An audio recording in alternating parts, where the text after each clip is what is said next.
ব্যস্ত শহরের কোলাহল থেকে একটু দূরে, যেখানে সবুজ বন, পাখির ডাক আর একসঙ্গে মিশে তৈরি করেছে এক অন্য রকম পৃথিবী। আজ নাইট লেন কলকাতাতে শুরু হচ্ছে এক নতুন অধ্যায়। প্রথমবার বাইকের নয়, গাড়িতে করে আমাদের ট্রাভেল জার্নি। তো নাইট লাইন কলকাতায় নতুন একটা ভিডিও নিয়ে আবার চলে এসেছি। এবার যাচ্ছি আমরা ঝিলিমিলি। রাস্তা পুরো বুঝতেই পারছো, কন্টিনিউ বৃষ্টি হচ্ছে সকাল থেকে, সেই রাস্তা দিয়ে যাচ্ছি। এখন আমরা কারেন্টলি আছি কোলাঘাটায়। কোলাঘাটা থেকে বেরোবো, বেরিয়ে ডাইরেক্ট খড়গপুর হয়ে চলে যাবো। তা চলো, রাস্তায় দেখাচ্ছি তোমাকে পরপর কোথায় কি হচ্ছে সব জানাবো। রাস্তার কন্ডিশনও তোমরা দেখতে পারবে, তো সঙ্গে চলো।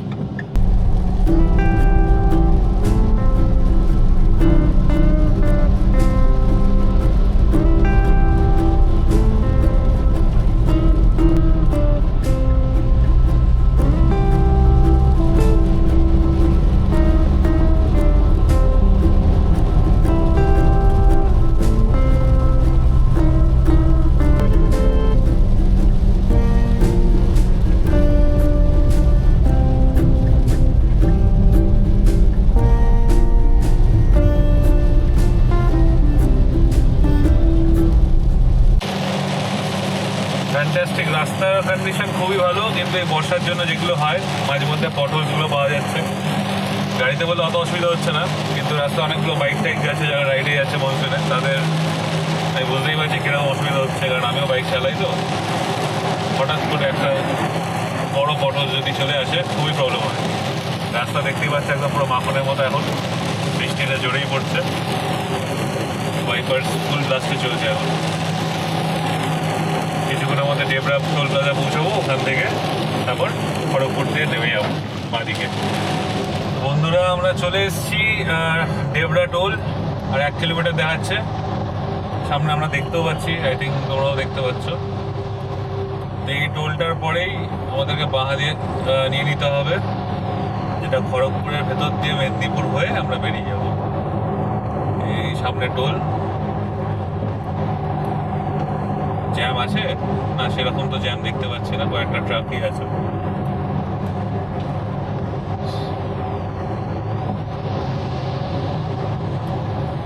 বৃষ্টিটা এখন একটু ধরেছে, খুবই কম পড়ছে দেখছি। যাই হোক, দেখা যাক। বৃষ্টি তো হওয়ারই আছে, টাইমটাই কিছু করার নেই। তো গাইজ, এখন আমরা ডেবরা টোল প্লাজা ক্রস করে গেছি। ক্রস করে এখন একটা জায়গায় দাঁড়িয়ে চাটা খেলাম। গাড়ির অবস্থা তোমরা দেখতেই পাচ্ছ, কালকেই গাড়ি ধোয়ানো হয়েছিল, পুরো কাদা লেগেছে সব জায়গায়। এখানে একটু চাটা সব খাওয়া হয়ে গেছে আমাদের। হাইওয়েতে আছি, সাউন্ডের জন্য ক্ষমা করো, যতটা পেরে পারবো ওটা এডিটিংয়ের টাইমে মেনটেন করে দেবো। এই হচ্ছে কারেন্টলি গাড়ির অবস্থা, পুরো কাদায় কাদা অবস্থা। এটা এখনো অত বোঝা যাবে না যতক্ষণ না শুকোচ্ছে, পরে আই থিঙ্ক পুরো হোয়াইট হয়ে যাবে, হোয়াইট ওয়াশ হয়ে যাবে। তো তোমায় দেখাবো ওখানে পৌঁছেই, আগে টনির শুকনো ওয়েদার হোক, যতক্ষণ না শুকোচ্ছে ততক্ষণ কিছুই করা যাবে না। এই হচ্ছে হাইওয়ে, পুরো গ্রিন হয়ে আছে, ডিভাইডারের গাছগুলো দেখো। এখন থেকেই বুঝতে পারছি যে ওখানে গিয়ে কতটা গ্রিনারি আমরা দেখতে পারবো, এক্সপিরিয়েন্স করতে পারবো। এই পেছনে ডেবরা টোল প্লাজা তোমরা দেখতে পাচ্ছ দূরে। বৃষ্টি আবার ঝিরিঝিরি করে স্টার্ট হয়ে গেছে।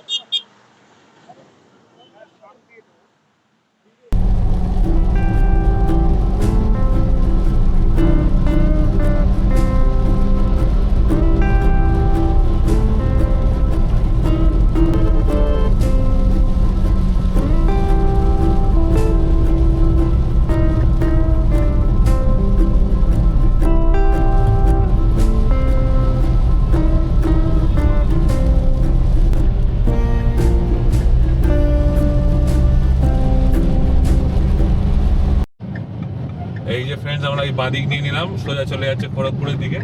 মানে বাঁদিকের বাই লেনটা নিয়ে ঠিক এই যে রাস্তাটা যাচ্ছে, রাস্তাটার তলা দিয়ে টানেল আছে, টানেল নিয়ে নেবো রাইট হ্যান্ড সাইডে, গিয়ে আবার লেফট নেবো, মানে ওই রাস্তা ধরেই যাবো কিন্তু অপোজিট সাইড দিয়ে গিয়ে খড়গপুর না, ঠিক ওটা মেদিনীপুরের ভেতর দিয়ে আমরা তারপরে এগোবো। এই যে আগে ব্রিজের তলায় যে গ্যাপটা আছে আন্ডারপাসটা ওটা নিয়ে নেবো আমরা। এই এখান থেকে রাইট। রাস্তার অবস্থা এরিয়াটা খুব বাজে, রাস্তাটা একটু দেখিয়ে দাও উঁচু করে। খুব বাজে অবস্থা, যারা বাইক নিয়ে আসছো একটু সাবধানে চালিও, কর্নারিং করে ঘোরানোর চেষ্টা করো না।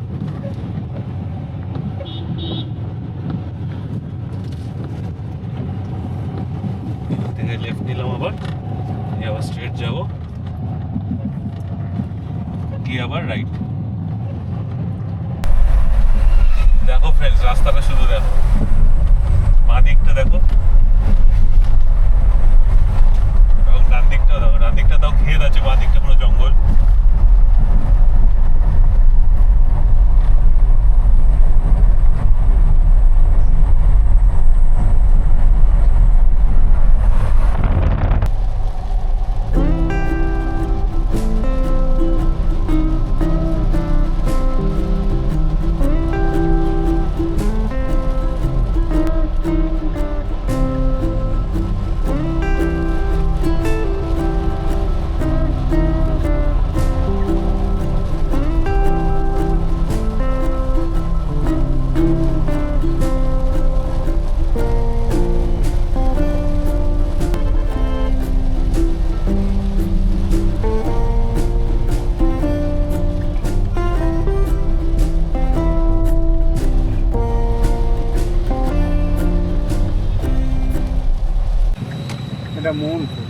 এটা মোহনপুর, বাবা বলে দিল মোহনপুর ঢুকে গেছি। মানে এই জায়গাটা অতটা আমি চিনি না স্পেসিফিক্যালি কোনটা কী রাস্তা, সেটা বাপি দেখতে দেখতে যাচ্ছে, আমি রাস্তা দেখছি।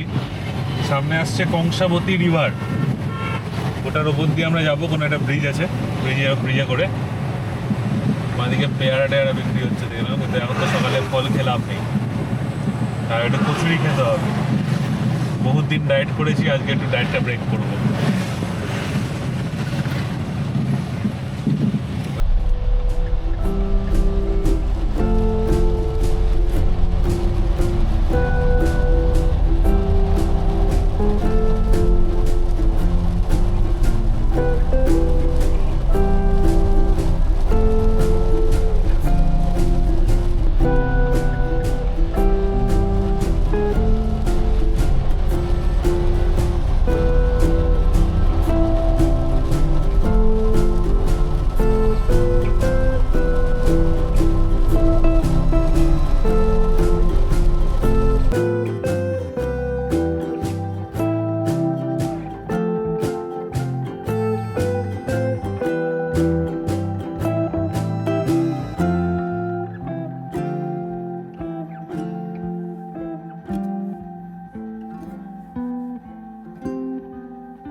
তো গাইস, আমাদের খাওয়া দাওয়া হয়ে গেল। আমি খেয়ে নিলাম একটু কচুরি, বাপি আর দাদা খেলো দই বড়া, খুব ভালো ছিল খাবারটা। তো এবার আমরা আবার বাকি রাস্তাটা ক্রস করি, এখান থেকে আমরা স্টার্ট করব। এখন আমরা আছি ধর্মা রোডে। এবার দেখি, এখনও রাস্তা অনেকটাই বাকিটা যেতে যেতে দেখাচ্ছি।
দুর্ধর্ষ রাস্তা ক্রস করলাম আমরা।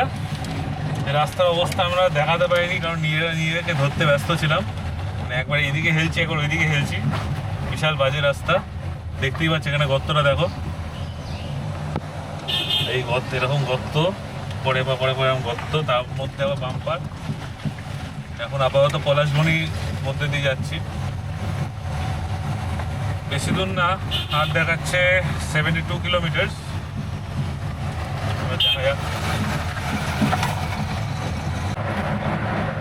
এই গাছগুলো কি সুন্দর অসাম লাগছে। হ্যাঁ, পুরো গাছের ছালগুলো সাদা কালারের। কি গাছ কে জানে, এত অসাম লাগছে পরপর যখন দাঁড়িয়ে আছে। যাই হোক, এখন এখান থেকে দেখাচ্ছে 55 কিলোমিটার বাকি আমাদের ডেস্টিনেশন। এই জঙ্গলের এখন মজা নিতে নিতে যাচ্ছি। বেশি জোরে চালানো যাচ্ছে না, কারণ অনেক লোকালিটির রাস্তা আছে। এই জায়গাগুলো যেখানে যেখানে স্পেস পাচ্ছি সেখানে ভিডিও করে দেখিয়ে দিচ্ছি আপনাদেরকে। দেখতেই পাচ্ছ আমরা এখানে দাঁড়িয়ে গেলাম, আর মানে থাকা যাচ্ছে না। এই জিনিসটা যদি মিস করে যাই, পরে আবার কবে দেখতে পাবো কোনো ঠিক নেই। পুরো গ্রিন। এই দেখো, লরি কাকা একটু ডিপার মেরে দিল আমাদেরকে। পুরো গ্রিন। একটা যদি এখান থেকে হাতি বা কোনো একটা লেপার্ড বেরিয়ে আছে, কোথাও পালানোর জায়গা নেই, দৌড়ে শেষ করতে পারবো না রাস্তা। পুরো সাপাট রাস্তা, মানে শুয়ে পড়ে যাবে।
আমরা জঙ্গলের ভেতর ঢুকে গেছি, আর মাত্র 2 কিলোমিটার আমাদের গন্তব্য।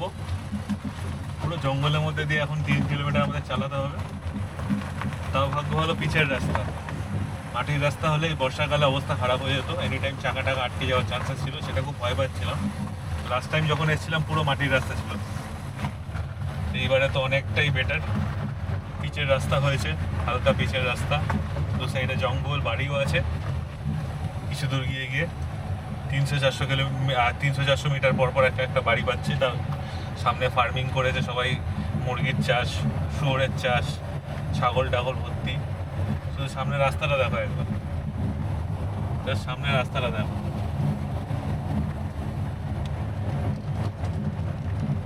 দেখলে হবে মামা, খরচা আছে। ডান দিকটা দেখো,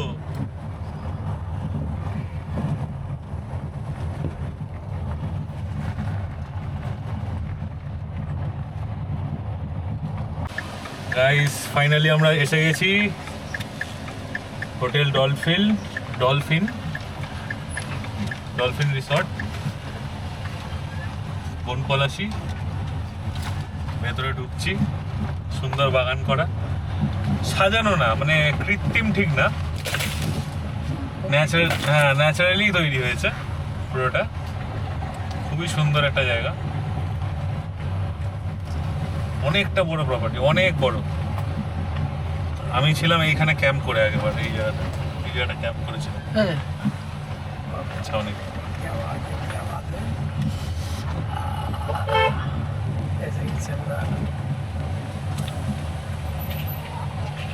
ভালো আছো? চিনতে পারছো? বাইক নিয়ে এসেছিলাম।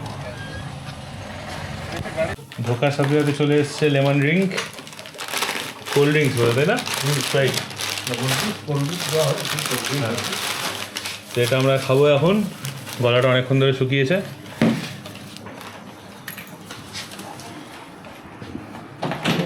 1 hour later. এখন আমরা যাচ্ছি লাঞ্চ করতে। একটু রোদ্দুর উঠেছিল, বৃষ্টি তো এখনো পাইনি, দেখা যাক আগে কি হয়। অবধি পড়ে যাবে। তো গাইস, আমাদের খাওয়া দাওয়া হয়ে গেল, লাঞ্চ ডান। একটু দেরি হয়ে গেল, এখন বাজে হচ্ছে কটা? এখন 2:45। 2:45, প্রায় 3টে বাজে। তো এখন আমরা একটু হাঁটতে বেরিয়েছি। আগেবার যখন এসেছিলাম এইখানে টেন্ট লাগিয়েছিলাম, আমরা টেন্ট লাগিয়ে থেকেছিলাম, পাশেই বাইক ছিল, খুব ভালো একটা এনভায়রনমেন্ট ছিল। যাই হোক, তাই তখন একা ছিলাম, এখন আমরা সবাই মিলে এসেছি। সো এখন কটেজে আসি। এখন আমরা যাবো একটুখানি জঙ্গলের মধ্যে হাঁটাচলা করতে। খাওয়া দাওয়া করে উঠলাম, একটু পায়চারি না করলে হজম হবে না ঠিকঠাক। তারপর নেবো রেস্ট, তারপর বাকি হবে বিকেলবেলা এনজয়মেন্ট। ওই এখন আর হাঁটতে হবে, তুই এদিকে পালিস। তো গাইস, জাস্ট ভিউটা দেখো, পুরো একটা ঘাসের চাদর, চাদর কম তোষক বেশি, লিটারেলি একটা গদি পাতা আছে পুরো ভ্যালিটার মধ্যে। এইটা ক্রস করে তারপর আমরা একটুখানি ক্লিনই, মানে নিচেটা ক্লিন হবে ওই জঙ্গলের মধ্যে যখন যাব, গাছপালার মধ্যে, তখন আশা করি নিচেটা এতটা ঘাস থাকবে না। তো আমরা খুবই ভয় পাচ্ছি, কারণ আমরা একদম হাফ প্যান্ট পরে আছি। তো যদি সাপ খোপ কামড়ে দেয় তো এখানে বাঁচানোর কেউ নেই। ঘাস শেষ ওইখানে, এখান থেকে আবার নর্মাল জমিন স্টার্ট হয়ে গেছে। আমরা এখনো উপরে উঠছি, বেশ কষ্ট হচ্ছে, মানে অনেকটাই খাড়াই, অনেকটাই খাড়াই রাস্তাটা। পাথরগুলো তুমি দেখতে পাচ্ছ কিরকম আছে। তো আমরা হাওয়াই চটি পরে হাফ প্যান্ট পরে উঠছি। গাছের সাহারায় ডান্ডা ফান্ডা সব নিয়েছি, ডান্ডা ফান্ডা দিয়ে আস্তে আস্তে সাপোর্ট দিয়ে দিয়ে উঠছি। এত বড় পিঁপড়ের ঝাঁক বোধহয় আপনারা কেউ দেখেননি, এটা আমি আগেরবারও এসে দেখেছিলাম এখানে। ঠিক এক্স্যাক্ট লোকেশন আমি বলতে পারবো না, এটা হয়তো নতুন হয়েছে, অন্য। এই দেখো, এটা পুরোটা পিঁপড়ের ঝাঁক।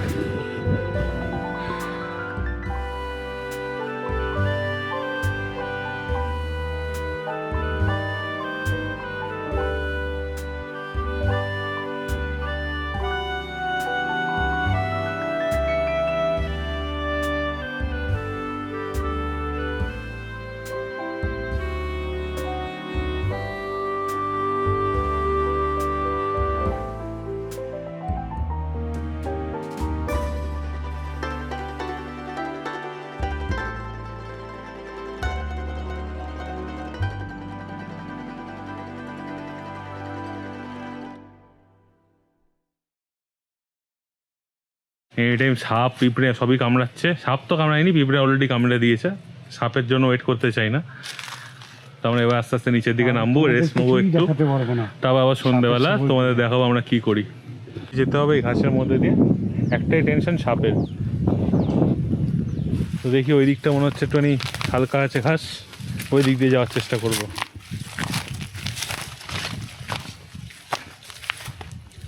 এই যে এখানে একটা গ্যাপ আছে।